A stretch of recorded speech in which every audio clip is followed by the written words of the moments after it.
Hello everyone and welcome back to our second painting tutorial video. My name is Daniel Scillieri with Monster Fight Club, and I'm super proud to be teamed up with Sam Healey as he and I give you some tips and tricks on how to paint up your Cyberpunk RED Combat Zone miniatures. So I will be painting the Tyger Claw's faction, Ronin Assassin. This is a very good character. He's got some special abilities that he lets him lurk in the shadows and ultimately can jump out and do some serious damage in close quarters combat. On the other hand, Sam Healey's going to be painting up the Maelstrom's long-range specialist. It's a great character for the Maelstrom. It provides some, much-needed long-range firepower to really help you control the board as you're playing your game. So to remember, we're going to give you just some easy tips and tricks during this tutorial to let you get an idea of how to paint up these miniatures and get them onto the table and start playing as quick as possible. So let's get to it.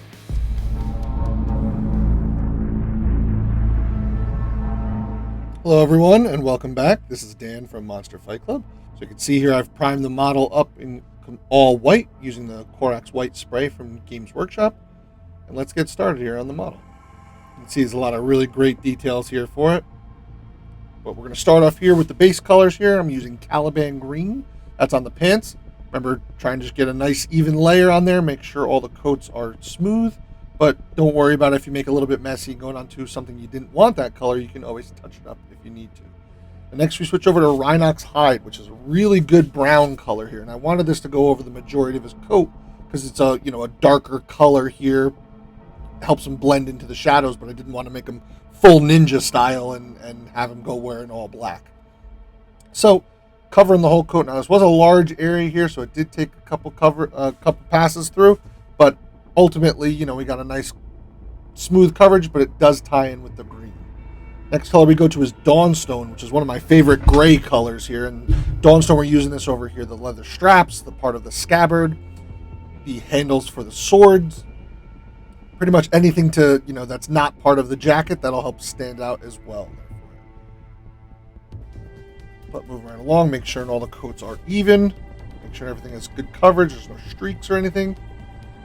Next, we move to Corvus Black. Now, Corvus Black is a very dark gray. It's good to use on boots and things like that because it's not just jet black and it stands up. It actually helps blend in with the other colors there, especially when you put the wash on. And I switched to Troll Slayer Orange for his shirt and undershirt, which is just a nice little pop of color here against the other colors that he has. I mean, he is still living in Night City, so there are bright things that need to be, put onto the model. But next, we'll move to Iron Hand Steel, which is my favorite metal color here for his hilts of the sword. Also, the other metallic shoulder pads that he has. Put on Retributor Armor. That's a great gold color for the hilts of the sword, and a couple little other accents here and there just to give him pops of color. Touched up his Troll Slayer Orange here, again, because I did make it a little bit messy. Throwing on a second coat of that Caliban Green to make sure it is a nice, smooth, full texture. And then I put on the Cadian Flesh Tone for the small pieces of skin that are shown, which is basically just his hands. Gives him that nice finger glove look to it, though. But again, another little pop of color to draw your eye to it as well. And just touching up those colors again, make sure everything's smooth before I put on the wash. Now, I saw in the last video, and you actually get good footage of it here, and I'm sorry it's a little bit off screen, but we do cover in Agrax Earthshade the entire model, which ties all of them back in together. So next, I'm going to go start highlighting it once that was dry. And the next color we go to is a lighter brown. It's called Gorthor Brown, which is a good accent on the Rhinox hide and kind of gives it that distressed leather feel. I touch back up on the metal with the Iron Hand Steel. Put on little buttons for him. Corvus Black and the Dawnstone.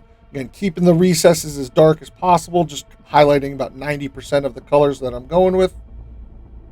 And ultimately, you can see that the model really starts to come together even with those little highlights and everything. But last thing I did was on those bright white katanas, I hit them with one contrast color of a wash, give them that bright glow, and ultimately kind of make them feel like they were neon blades in a cyberpunk world. But you can see just a couple steps here and there, and you really get a nice, good textured model with a lot of detailing for it. And it ultimately relatively easy to paint. Just a base coat, wash, and then reapplying most base coats and a highlight.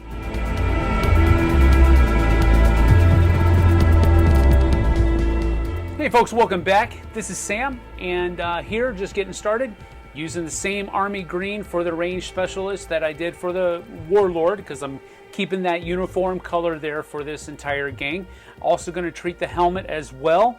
The skin tone that I've used is the same one that I used for the warlord, just a combination of tan flesh, uniform gray, and green skin. So I take that. Now I'm moving on to do some of the different highlights of the model. Here we're taking some boots and some armor plating that's down at the top of his boots, and we're just starting that as a base coat with the matte black that I've used also on the warlord to do some of those metallic ones. I wanted to get a little bit of a different color, a darker color, so I wanted to cover up that really light base coat that we put down. Also doing all of the different gadgets and stuff like that he has strapped to his legs, this sidearm, and all that different kind of stuff too. So that was pretty cool. Decided to do a different thing for his jacket. So again, I wanted to get a kind of a darker base color to go on top of it. Also going to be doing the gun also in that darker color again to hopefully provide a little bit of a darker color for the gunmetal that's going to be going over it here in just a little bit. Touching up his chin strap there a little bit too for that same color. Now I'm moving on to the gunmetal for the chains, which is kind of the base color that I'm using for the different metallic things that are on his armor and his helmet. Going to be using it for the armor that's on his legs and at the top of his boots as well. So there's some grenades here on his back that I think is pretty cool that we're pulling out.